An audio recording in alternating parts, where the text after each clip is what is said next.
about his stories, just to share the stories of these avatars, purifies our soul, purifies our mind, delivers us from this worldly net. You know, there is a magic when you just remember the different avatars, especially the Krishna avatar. In the coming days, we are going to talk a lot about when the Lord came as Krishna and Balaram. You think about all these manifestations, and so many, our old patterns, our vasanas, they just dissolve. That is why the Bhagavatam is most powerful, because it is full of the stories of the Lord.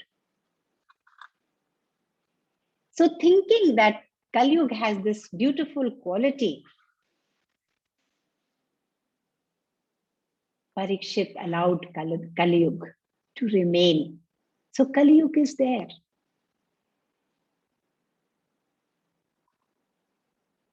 Now let us come to the knowledge, the message that Bhagavatam has. As Shukadev ji is also saying, every moment is important. One moment also you lose the connection, it will take a long time. Long effort will be required. The essence of the Bhagavatam, it is said, the first giver of this beautiful, precious knowledge is the Lord himself, Narayan Bhagwan. When the new creation had to come up, when this intention came in the divine presence that creation has to take place, they say the Lord takes the form of Virat Purush, a large, the whole universe is nothing but the Lord, the form of the Lord. At that time, from his navel, when he was reposing in the waters of the holy waters of Pralay Kal, that is why his name is Narayan, one who resides in the waters. Nar is a name for water. So Narayan, when he thought like this also, from his navel, Brahmaji was manifested. So Brahmaji, who was to do the creation, has forgotten what he did in his past cycles, how the universe could be created. And he doesn't know where he is, who he is. At that time, when he prayed, did a penance, lot of penance he had to do, and then only he could see the Lord. Look at this. He's born out of the navel region of the Lord. He's part of the Lord's body, and yet he doesn't get the divine darshan. Just like all of us, we are also so closely tied. Our umbilical ties are with the Lord, just like Brahmaji. But Brahmaji prayed to him with lot of faith and innocence. So the Lord gave him darshan and gave him the 4 sutras. Why did he give this knowledge to Brahmaji? Because he knew that I have put a lot of responsibility on Brahmaji. Brahmaji has to create this universe, this world. So when we are given some responsibility and we are very busy doing things, it is so easy to see that we are doing. That doership comes in and becomes a big bondage. So Brahmaji is scared that I have to do so much and I will start feeling that I am the doer and I cannot do this. When I will feel I am the doer, that very moment I will get disconnected from you. Where will the grace be for me? Where will your presence be for me? So help me, give me some armor, give me some protection. There is no better protection than knowledge. So Narayan Bhagwan says, I will give you these 4 shlokas. You just listen to these 4 shlokas and reflect upon this. If you will continue to reflect and be with these truths, you will never be caught with delusion. What is delusion? That this world is here forever. We are just this body.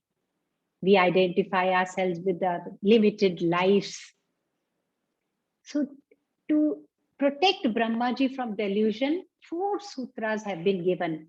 And those were elaborated by Ved Vyas ji and immortalized by Shukadev ji.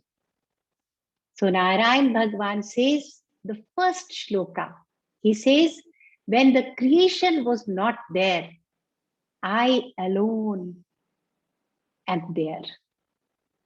In this whole creation which is there, I alone exist. When this creation will not be there, nothing will be there, then also I remain. And the second shloka, Bhagwan says,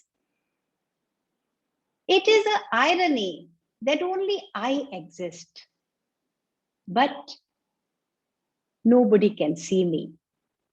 People see only the world that has been created by me, this limited world, which is Maya. Maya means that which is limited. People will only see that which does not exist and which is limited, which is not eternal. But I, who only am eternal, only me. I only exist. Nobody will see me. This is my own net of Maya. So it's very delivering to understand why we keep on getting caught up with the world. Somewhere the Lord has willed it for us. This is the nature of our worldly life. Then the Lord said that I exist in everything, in all the beings, in the living, non-living beings. I only exist as the 5 elements. But also, if you look at it from another way, only I exist. So I don't even exist in them. I am in them and I'm not in them. This is just to allow us to not be touched by anything, to be able to see only one Lord, like Shukadev ji's vision. And finally, the 4th shloka, Bhagwan says, those who want to know me approach the world and say, this is not me, this is not me, this is not me. We say the knowledge that you get by process of elimination, neti neti. This is not, this is not, this is not. And then this is also God, this is also God. Manjula ji is also God. Sandhya ji is also God. Everybody is God. Everything is God. So it's first, this is not, this is not, this is not, and then this is, this is, this is, this is, this is. Sarvam Brahmamayam.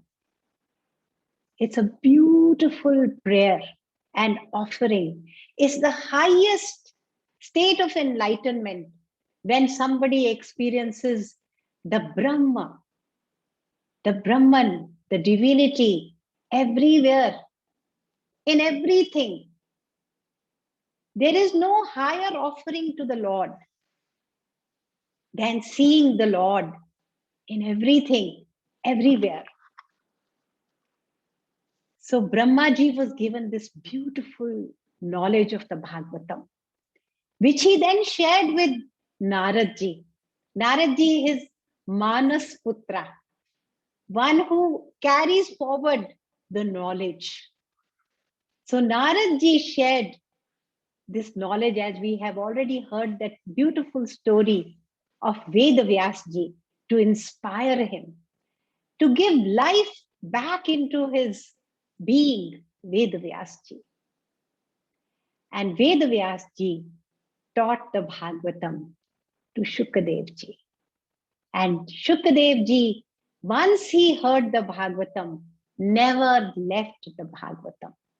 He's always chanting the shlokas of the Bhagavatam constantly. And they say Shukadevji never stays in any one place for longer period than the time that is taken to milk a cow. Very beautiful. That true knowledge, people who are seekers only of the God, the yogis, the tapasvis, they never cling to any place, to any situation, to any person. So he doesn't stay anywhere. He's always moving. That doesn't mean that he has to actually move. His mind does not stay anywhere. Nothing can grab his attention. But this same Shukadevji, such is the qualification of Raja Parikshit, that he has agreed to stay for 7 days and 7 nights to give his solace, to give the comfort and protection to Raja Parikshit. Such should be our life. Such should be the purity and the noble nature of our lives, that when the need arises, we don't have to ask for anything. That's what Guruji also says, no? Just be in knowledge. Keep listening to knowledge. Today you may say that why am I listening to this knowledge? I don't need to listen to all this. But a time will come, a moment can come when nothing on this universe can help you, but that knowledge will come. That knowledge will come and protect you in those moments. Such is the beauty. So we must honor this presence of Shukadevji and Raja Parikshit. We must honor the satsang that is happening on the banks of the Ganges. It is a divine happening. One of our scriptures says, very beautiful scripture, Tripura Rahasya. In that it is said that only satsang is the divine happening in this world. Rest is all worldly happenings.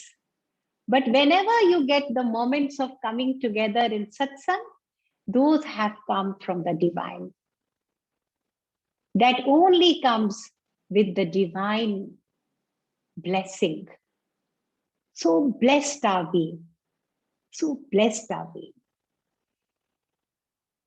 Now I hope I can complete that story. There is a very beautiful story in the initial chapters of the Srimad Bhagavatam, where we come to know that the real meaning of Srimad Bhagavatam. What is the real meaning of Srimad Bhagavatam? Devotion. It has only one thing to teach us: devotion. Once Naradji, as we saw, has the sanction to travel from one loka to another. Once he visited the earth when Krishna had left his body, just to see what's going on our earth. And he said, I went from place to place, but I saw that nothing had the same attraction, the purity, the charm. There was no life anywhere. And then a strange thing happened. I was passing by Vrindavan. Vrindavan, I saw a very surprisingly, I saw that a young woman, very beautiful young woman, was sitting, and there were two old, very old. They looked like men, but those were her sons, old men, very ill. And she was fanning them and she was crying and she was so helpless. She wanted to help her sons. And so many other ladies were there who were doing seva, who were giving comfort to this beautiful lady. When I was passing by, she stopped me and she said, I can see that you are a very saint of a very high order. And it is with great fortune that one can meet people like you. Please help me. Look at this. These are my sons. One's name was Gyan and the other's name was Vairagya. Gyan is what? Wisdom, knowledge. Vairagya, dispassion. So, and my name is Bhakti. I am devotion. I am the goddess of devotion. And my sons are wisdom and dispassion. I am young. I had also become old. When Kali Yuga came, I became old. Nobody wanted me. I was ignored. My nourishment went. Because when people pray to me, worship me, when they seek me, I get nourished. But here I was also malnourished, old. But when I came to Vrindavan, because Lord Krishna has taken birth here, he has danced in the streets of Vrindavan. So by magic, when I came to Vrindavan, I became young and beautiful again. But nobody is asking for my children. Nobody wants to, nobody wants dispassion. Nobody wants wisdom. So they are still old. They are still so ill. Please help me. So Naradji said, don't worry. So what if Krishna has left his body, but his presence is always there with all of us?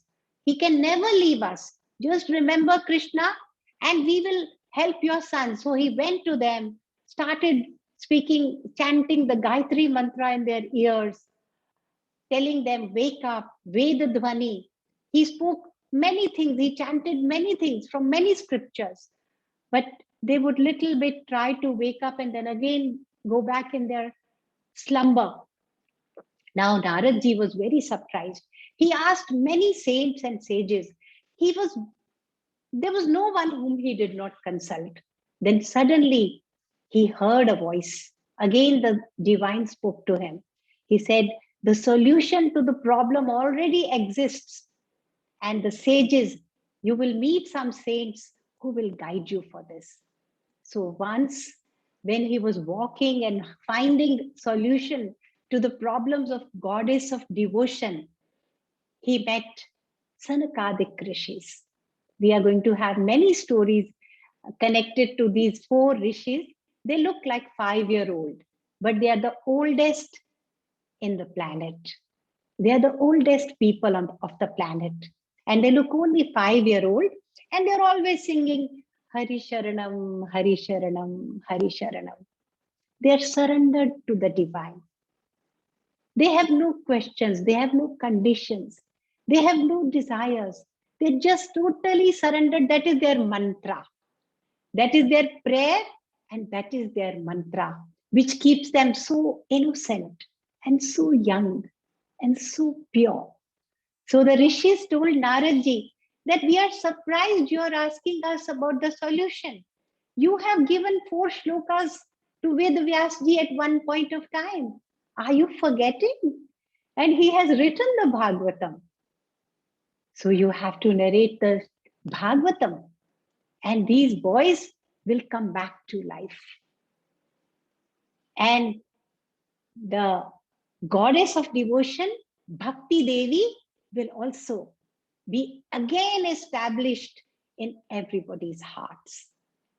I am blessed by my Lord to always nourish bhakti, Naradji says. So I will take whatever it takes to do this. Just guide me how to do it. So the Sanakadik Rishis guided Naradji that sit for 1 week. Sit for 1 week and hold this beautiful satsang where you just listen to the stories of the Lord. So the beautiful Bhagavatam Saptah, we call it, 1 week of listening to the Bhagavatam happened at that divine point of time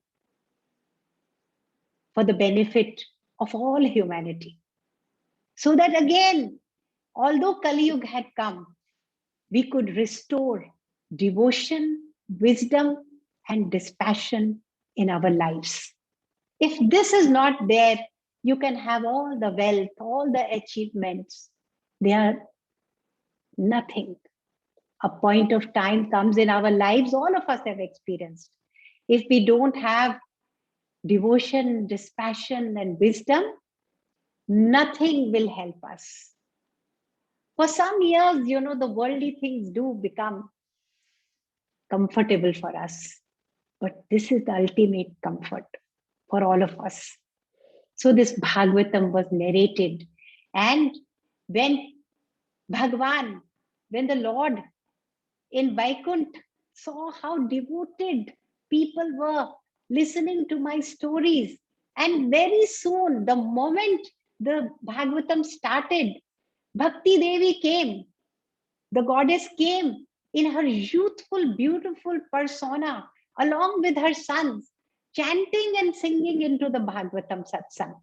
She was singing Shri Krishna Govinda Hare Murare, He Nath Narayan Vasudeva.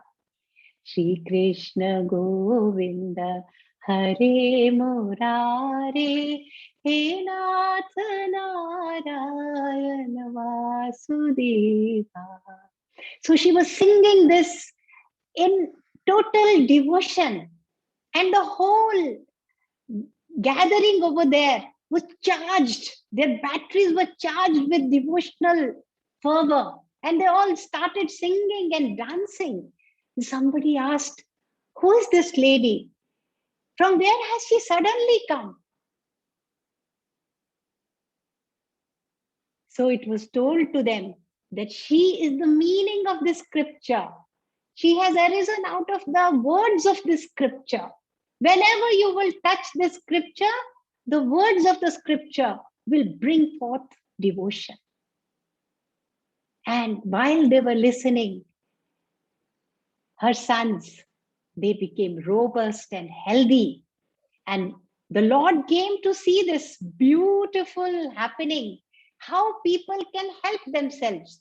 God is happiest when He sees us holding our lives in our own hands, doing the right thing for ourselves. And the right thing is to nurture devotion, wisdom, dispassion. So the Lord came and everybody started singing, praying to the Lord. Shukadev ji also came, and Shukadev ji also blessed the gathering with his presence. Everybody it was a divine satsang. We can still feel the energy of that satsang if we are in love with the Bhagavatam. So the Lord said, "I'm so happy today. Ask me of some boon. I will give you anything. You people are so blessed." So what did the sages ask? What did the saints ask for? They said, "Bless us. Wherever the Bhagavatam takes place, you will come. You will come. You will come with your presence and you will shower your benign blessings on all human beings." My Lord, human beings are very weak. My Lord, the human beings cannot see you. They cannot see through this network of your Maya. They are so helpless. They are your children. Keep blessing them. Keep blessing them. So that is why it is often said, whenever the Bhagavatam is narrated, the Lord comes. And We are all going to feel his presence. It is like the rain. Nobody will remain dry.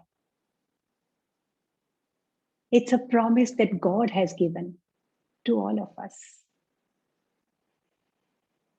Such are the beautiful stories of Srimad Bhagavatam.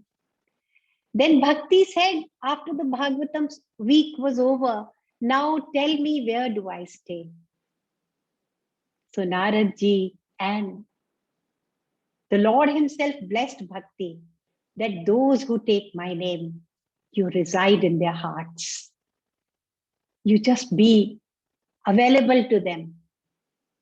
Whenever they will call out to me, you will spring forth and purify those souls.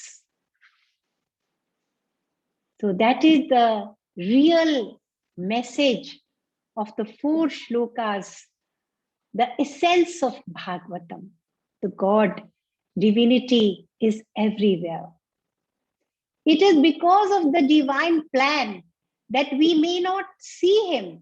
We may only see the world, but the same divinity has blessed us with devotion. It's a blessing. It's the most precious blessing in a human life. It is impossible to get human life. It is even more difficult to get a life where you want to seek higher things. When you are not content with just worldly life.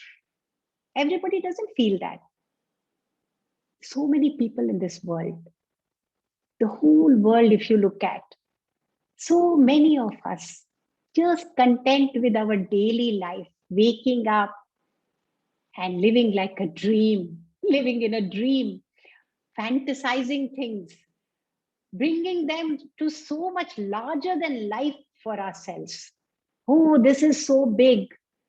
I want this at any cost, and it has no existence. Truly, it has no existence. Very few people who want to look at the true nature of this universe, who ask this question, what is the purpose of my life?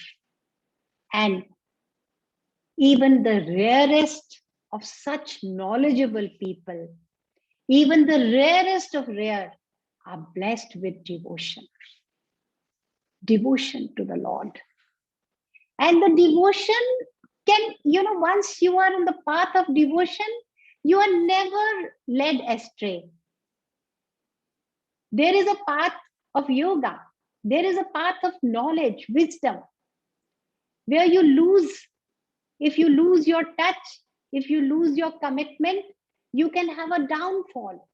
But on the path of devotion, a devotee can never have a downfall. One moment of devotion.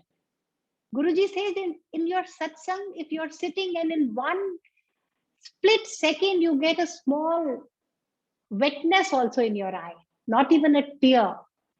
That feeling which brings some wetness in your eyes, emotion, then all your sins get washed away with that water. Rarest of the rare are blessed by the Lord with devotion. What is this devotion? What is the nature of this devotion?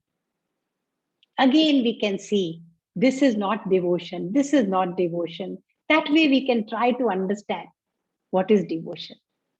When you ask the Lord for things which are temporary, worldly, which are connected to your body and this lifetime, you pray to God every day, 3 times a day, 5 times a day. What are you asking God? You will come to know whether you are on the path of devotion or you are just going to the Lord to go back to the world, to go back to the world. One who has no desire, one who has nothing, who seeks nothing from this world. Whatever happens here, let it happen. Whatever comes to me, I embrace it with neither too much joy nor sorrow. I just flow with my life. When I go to the divine, I only seek the divine. There is a beautiful saint who has lived amongst us, Ramakrishna Paramhans. He used to say, never take the divine name unless you are feeling from within love for the divine. Don't mechanically keep repeating that name. Don't make the divine also part of this world. Don't make your prayers worldly. So when you seek nothing from the Lord, and yet only the Lord is your seeking, when you are living your daily life, when you are here in this world, then you are on the path of devotion. When you love chanting his name, when you get together, you only want to talk about him. Like this is like falling in love, no?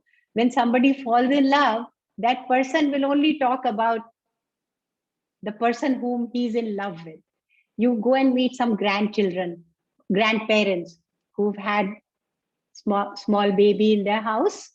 They will not let you alone. They will only talk about their grandchildren. You know, he's so smart, a 3-month-old baby. He will talk about the smartness of a 3-month-old baby. You know, he's very intelligent. When I come and talk, he's listening. He can recognize me. He knows when I am there. So they are so full of that. They only want to talk about that. So very rarely you will come across people who only want to talk about the divine. You know, once Ramakrishna Paramhans was invited to somebody's house. He used to go only to satsangis. But once it happened, he was invited by a businessman. And in the whole evening, he sat in their room out of politeness. And the conversation was only about gold, silver, the prices. And he came back to his ashram and he cried bitterly like a small child. My whole evening was wasted by these people. I could not talk to them about God. They were not willing to listen to me. Why did I go there? They were only talking about the world. So this is a sign of devotion. When you only enjoy the gatherings where his name is taken, where his stories are told. When he came as Vaman avatar, what did he do? When he came as Matsya avatar, what did he do? When he came as Narasimha avatar, what did he do? Or you speak about your Guru. Guru and God is one. Guru stories. When you're only wanting to listen to such things, you are on the path of devotion. And it increases every day. Your love, the divine is so precious, no? When you love the worldly things, they will evade you. Today you have so much wealth, tomorrow it may leave you. Today we are enjoying very good health, but after some years, health can also deceive us. Healthiest people can also be deceived by health, wealth, family, friends. This whole lifespan, our worldly lifespan, this body that we really like and enjoy, no? Even this can leave us. But one moment you spend with the Lord and the Lord doesn't leave you. There are beautiful stories in the Bhagavatam where in one lifespan, a person had led a pious life and prayed to the Lord, and due to some reason, he became an elephant in one lifetime. And when he was in crisis, the Lord came to this elephant. And as an elephant, he remembered the same prayer which he used to sing to the Lord. And an elephant started praying to the Lord, saying his stuti. So God never leaves you. From one lifetime to another, from one lifetime to another. He's always there. His presence never abandons us. There are beautiful stories in the Bhagavatam where we have to take a few steps. That's all. There is a very beautiful story. One gopi in Vrindavan said to Krishna, Krishna, please come and help me. I want to take this, a basket full of some flowers or something on my head, and I can't lift it up. Krishna kept playing, didn't listen to the gopi. So the gopi made a lot of effort, and with lot of effort, she picked up that basket and put it on her lap and put it on her head and started walking. Krishna was playing, and suddenly, playfully, he came.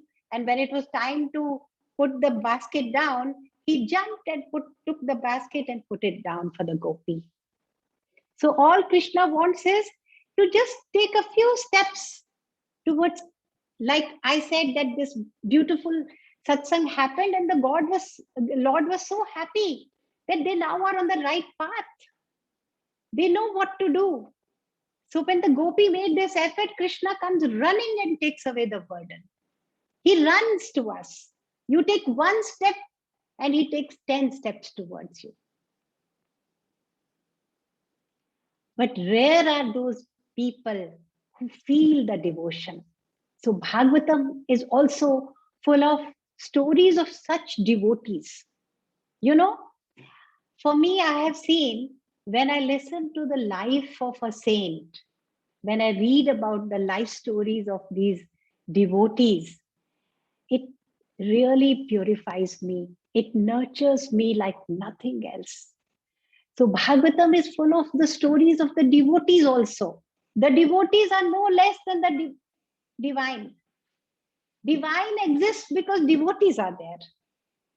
So we will also look at some very precious stories of these devotees who could transcend all the problems which look so big to us, who could get totally, who could disentangle themselves completely from their worldly existence and just offer their whole being at the Lord's feet. Sharanam, Hari Sharanam, like the Sankadik Rishis.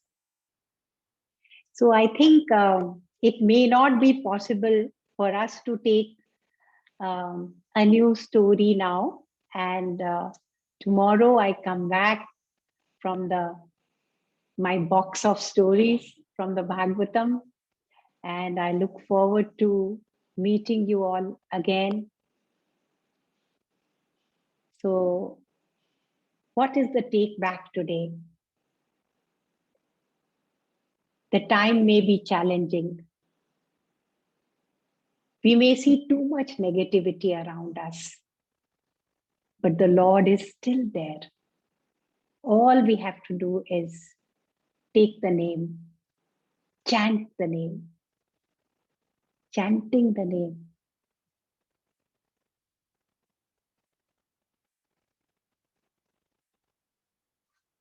Om Namo Narayana.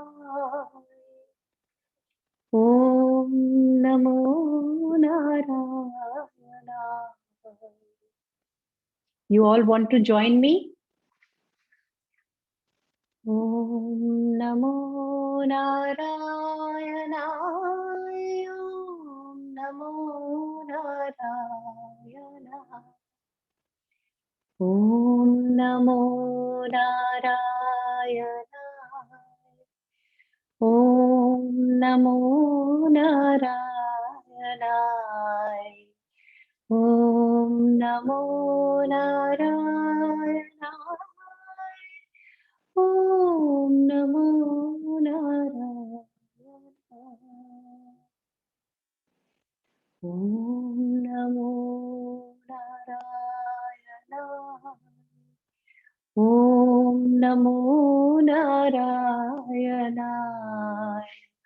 Om Namo Narayana.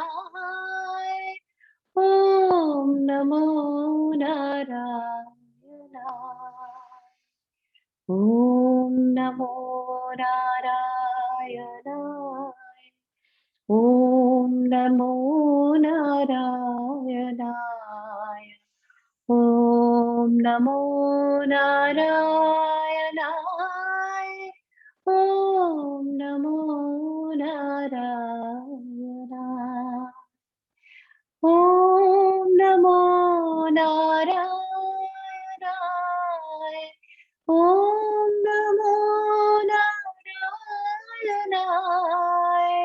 Om Namo Narayanaय. Om Namo Narayanaय. Om Namo Narayanaय. Om Namo Narayanaय. Om Namo Narayanaय. Om Namo Narayanaय.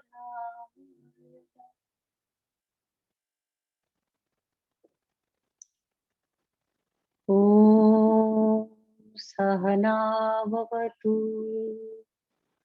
Sahanau Bhunaktu.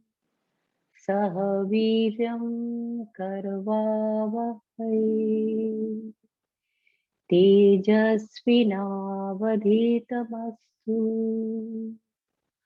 Ma Vidvishavahai.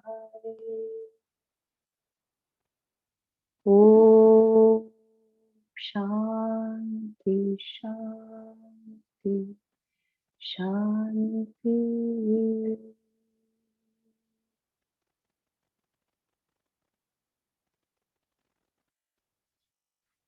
Jai Gurudev. We are all going to meet tomorrow.